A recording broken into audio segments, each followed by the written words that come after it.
ಎಲ್ರಿಗೂ ನಮಸ್ಕಾರ. ನಾನು ಇವತ್ತಿನ ವಿಡಿಯೋದಲ್ಲಿ ಮಜ್ಜಿಗೆ ಸಾಂಬಾರು ಮಾಡೋದು ತೋರಿಸ್ತಾ ಇದ್ದೀನಿ. ಈ ಮೊಸರಿಂದ ಮಜ್ಜಿಗೆ ಮಾಡಿಕೊಂಡು ಸಾಂಬಾರು ಮಾಡ್ಕೊಳ್ಳೋದು.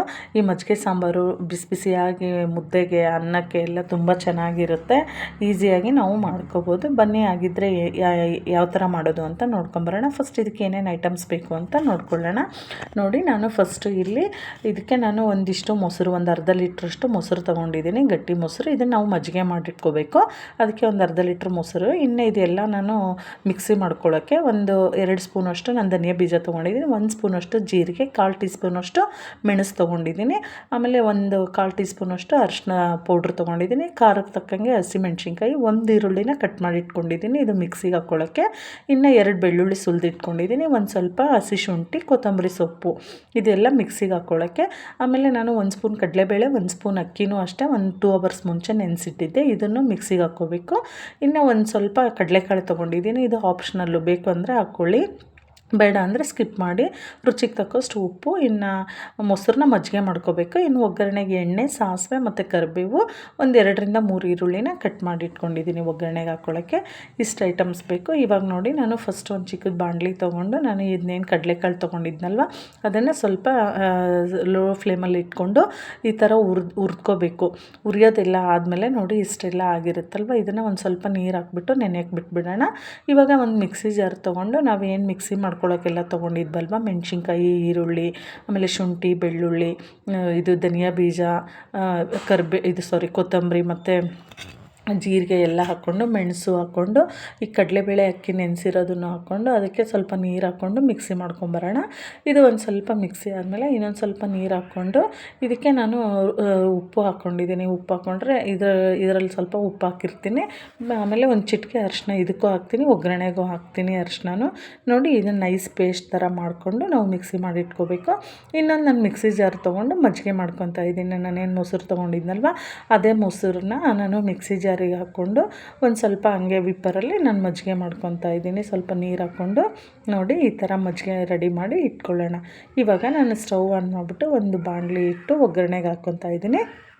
ಒಗ್ಗರಣೆಗೆ ಒಂದು 2 ಟೇಬಲ್ ಸ್ಪೂನ್ ಎಣ್ಣೆ ಹಾಕಿದ್ದೀನಿ. ನೋಡಿ, ಎಣ್ಣೆ ಬಿಸಿ ಆಗ್ತಾಯಿದೆ. ಎಣ್ಣೆ ಬಿಸಿ ಆಗ್ತಿದ್ದಂಗೆ ಸಾಸಿವೆ ಹಾಕೋಣ.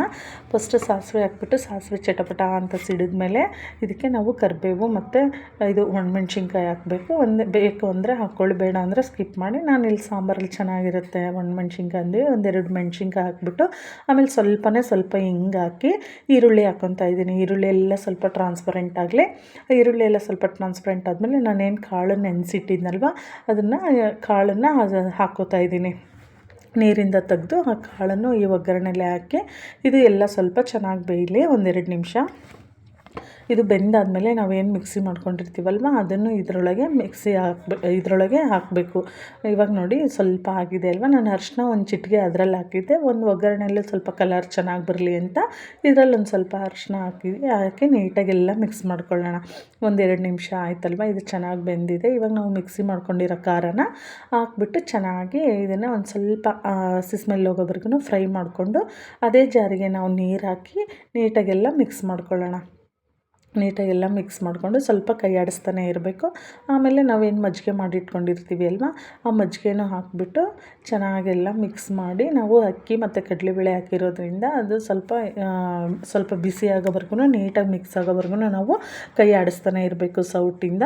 ಹಂಗಂದರೆ ಅದು ಚೆನ್ನಾಗಿ ಅನಿಸುತ್ತೆ ನೋಡಿ. ಆಮೇಲೆ ನಮ್ಗೆ ನೀರು ಇನ್ನೊಂದು ಸ್ವಲ್ಪ ಬೇಕು, ತುಂಬ ಮಂದ ಥರ ಗಟ್ಟಿ ಆಯಿತು ಅಂದರೆ ನೀರು ಇನ್ನೊಂದು ಸ್ವಲ್ಪ ಹಾಕ್ಕೊಂಡ್ರೆ ಆಯಿತು. ನಿಮ್ಗೆ ಇವಾಗ ಏನಾದರೂ ಸ್ವಲ್ಪ ಟೇಸ್ಟ್ ನೋಡ್ಕೊಳ್ಳಿ, ಉಪ್ಪು ಏನಾದರೂ ಇನ್ನೊಂದು ಸ್ವಲ್ಪ ಬೇಕು ಅಂದರೆ ಉಪ್ಪು ಹಾಕ್ಕೋಬೋದು. ನೋಡಿ, ಎಷ್ಟು ಈಸಿಯಾಗಿ ಬಿಸಿಯಾದ ಒಂದು ಮಜ್ಜಿಗೆ ಸಾಂಬಾರು ರೆಡಿ ಆಯಿತು. ಎಷ್ಟು ಚೆನ್ನಾಗಿರುತ್ತೆ ಇದು ಮುದ್ದೆ ಮತ್ತು ಅನ್ನಕ್ಕೆಲ್ಲ ಸಖತ್ತಾಗಿರುತ್ತೆ. ಬನ್ನಿ ಇವಾಗ ಸಾಂಬಾರು ಆಯ್ತಲ್ವ, ಮುದ್ದೆ ಮಾಡೋದು ನೋಡ್ಕೊಂಬಿಡೋಣ. ನೋಡಿ, ನಾನು ಮುದ್ದೆ ಮಾಡೋದು ತೋರಿಸ್ತಾ ಇದ್ದೀನಿ. ನಾನು ಒಂದು 3 ಮುದ್ದೆ ಕ್ವಾಂಟಿಟಿಯಲ್ಲಿ ತೋರಿಸ್ತಾ ಇರೋದು. ಫಸ್ಟು ಒಂದು ಪಾತ್ರೆ ಬಿಸಿಗಿಟ್ಟು ಅದಕ್ಕೆ ನಾನು 1/4 ಗ್ಲಾಸಷ್ಟು ನೀರು ಹಾಕ್ತಾಯಿದ್ದೀನಿ. ಈ 1/4 ಗ್ಲಾಸಿಗೆ ಒಂದು ಚಿಟಿಕೆ ಉಪ್ಪು ಹಾಕ್ಬಿಟ್ಟು, ಒಂದು ಸ್ವಲ್ಪನೇ ಉಪ್ಪು ರುಚಿಗೆ ಅಷ್ಟು ಉಪ್ಪು ಹಾಕ್ಬಿಟ್ಟು ನಾನು ಅದಕ್ಕೆ ಡೈರೆಕ್ಟ್ ಹಿಟ್ಟು ಹಾಕ್ಬಿಟ್ಟು ಕಲಿಸ್ತಾ ಇದ್ದೀನಿ. ಹಿಟ್ಟು ನೋಡಿ, ಒಬ್ಬೊಬ್ಬರು ಒಂದೊಂದು ಥರ ಮುದ್ದೆ ಮಾಡ್ತಾರೆ. ಹಿಟ್ಟನ್ನು ನೀರೆಲ್ಲ ಕಲಿಸ್ಬಿಟ್ಟು ಹಾಕ್ತಾರೆ, ಕೆಲವರು ಅಕ್ಕಿ ಹಾಕ್ಬಿಟ್ಟು ಮಾಡ್ತಾರೆ, ಕೆಲವರು ರವೆ ಹಾಕ್ಬಿಟ್ಟು ಮಾಡ್ತಾರೆ. ನಾನು ಬರೀ ಹಿಟ್ಟಲ್ಲೇ ಮಾಡ್ತಾ ಇರೋದು. ನಾನು ಡೈರೆಕ್ಟಾಗಿ ಕಲಿಸ್ದೇ ಇರೋಂಗೆ ಹಂಗೆ ಡ್ರೈ ಪೌಡ್ರನ್ನೇ ರಾಗಿ ಹಿಟ್ಟನ್ನು ಹಾಕ್ಬಿಟ್ಟು ನೀಟಾಗಿ ಅದರಲ್ಲೇ ಕಲಿಸ್ತಾ ಇದ್ದೀನಿ. ಅಂದರೆ ನೀರು ಬಿಸಿ ಆಗೋಕ್ಕಿಂತ ಮುಂಚೆನೇ ಹಾಕಬೇಕು, ಇಟ್ಟ ತಕ್ಷಣವೇ. ಹಿಟ್ಟನ್ನು ಹಾಕಿ ಚೆನ್ನಾಗಿ ನೀಟಾಗಿ ಮಿಕ್ಸ್ ಮಾಡಬೇಕು. ಇದನ್ನು ನೋಡಿ ನೋಡ್ತಿದ್ದಂಗೆ ಅದು ಏನಾಗ್ತದೆ, ಹಿಟ್ಟು ಅಂದರೆ ಗಟ್ಟಿ ಆಗ್ತಾ ಬರುತ್ತೆ, ಚೆನ್ನಾಗಾಗುತ್ತೆ ಇದು ಮುದ್ದೆ. ನೋಡಿ ಇವಾಗೆಲ್ಲ ನೀರಿತ್ತಲ್ವ, ಹಿಟ್ಟು ಅದು ಕುದಿಯೋಕ್ಕೆ ಸ್ಟಾರ್ಟ್ ಆಗೋವರೆಗೂ ನಾವು ಸ್ವಲ್ಪ ಕೈ ಆಡಿಸ್ತಾನೆ ಇರಬೇಕು. ನೋಡಿ ಈಗ ಸ್ವಲ್ಪ ಗಟ್ಟಿ ಆಯ್ತಲ್ವ, ಈ ಥರ ಚೆನ್ನಾಗಿ ಇದನ್ನು ಕುದಿಯೋಕ್ಕೆ ಮತ್ತು ಒಂದು 5 ನಿಮಿಷ ನಾವು ಒಂದು ತಟ್ಟೆ ಮುಚ್ಚಿಬಿಟ್ಟು ಬೇಯಕ್ಕೆ ಇಟ್ಬಿಡೋಣ. ನೋಡಿ ಚೆನ್ನಾಗಿ ಕುದೀತಾ ಇದೆ ಮುದ್ದೆ ಚೆನ್ನಾಗಿ ಬೆಂದ್ರೇ ಇದು ಚೆನ್ನಾಗಿ ಅನಿಸೋದು. ಚೆನ್ನಾಗಿ ಬೇಯಬೇಕಲ್ವ. ನೋಡಿ ಈ ಥರ ಎಲ್ಲ ಚೆನ್ನಾಗಿ ಕುದೀಲಿ. ಇದು ಒಂದು ತಟ್ಟೆ ಕ್ಲೋಸ್ ಮಾಡಿ 1-2 ನಿಮಿಷ ಬೇಯಕ್ಕೆ ಇಟ್ಬಿಡೋಣ. ನೋಡಿ ಇವಾಗೆಲ್ಲ ಕಲರು ಚೇಂಜ್ ಆಗಿದೆ. 1-2 ನಿಮಿಷ ಆದಮೇಲೆ ನಾನು ಸ್ವಲ್ಪ ಲೋ ಫ್ಲೇಮ್ ಮಾಡಿಬಿಟ್ಟು ಇಟ್ಟಿದ್ದೆ, ಚೆನ್ನಾಗಿ ಬೆಂದಿದೆ. ಇವಾಗ ಇದಕ್ಕೆ ನಾನು ಮತ್ತೆ ಒಣದು ಹಿಟ್ಟು ಹಾಕ್ಬಿಟ್ಟು ರಾಗಿ ಹಿಟ್ಟನ್ನು ಹಾಕ್ಬಿಟ್ಟು ಚೆನ್ನಾಗಿ ಇದನ್ನು ಸೌಟಿಂದ ಚೆನ್ನಾಗಿ ಮಿಕ್ಸ್ ಮಾಡ್ಕೋಬೇಕು.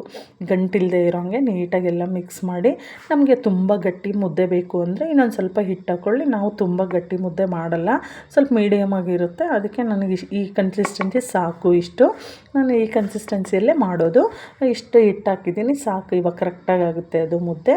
ಅದು ಹಿಟ್ಟು ಹಾಕ್ಬಿಟ್ಟು ಚೆನ್ನಾಗಿ ಗಂಟಿಲ್ದಂಗೆ ಮಾಡಿ ಮತ್ತೆ 1 ನಿಮಿಷ ನಾನು ತಟ್ಟೆ ಮುಚ್ಚಿ ಬಿಡ್ತೀನಿ. ಯಾಕಂದರೆ ಹಿಟ್ಟು ಹಾಕಿರ್ತೀವಲ್ವ, ಬೇಯಬೇಕು.